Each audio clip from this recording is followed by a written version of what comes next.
থেকে বের হওয়ার কোনো রাস্তা নেই। তাই আমরা সবসময় চাইবো যে আমাদের স্বপ্ন সবসময় বড় দেখতে হবে।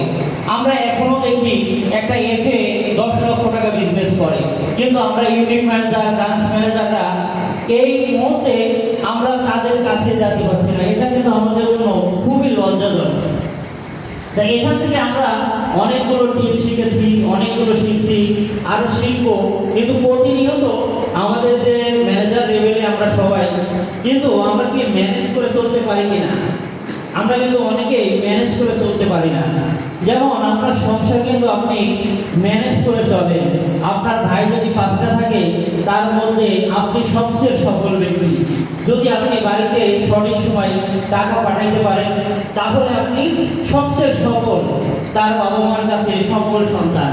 কিন্তু আপনি যে কর্মীর দায়িত্ব নিয়েছেন 30 জন কিংবা 50 জন, গ্রাহক আপনার কাছে আছে 100 জন, কিন্তু তাদের দায়িত্বটা কতটুকু আপনি পালন করতেছেন এটা আপনার কাছে আপনি নিজে প্রশ্ন করবেন।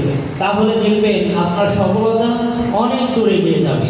আসলে নিজেকে ভালো রাখার জন্য আমরা সবাই ছুটি, কিন্তু আমরা যদি পরেরকে ভালো রাখার জন্য ছুটি তাহলে দেখবেন আপনি নিজেই ভালো থাকবেন।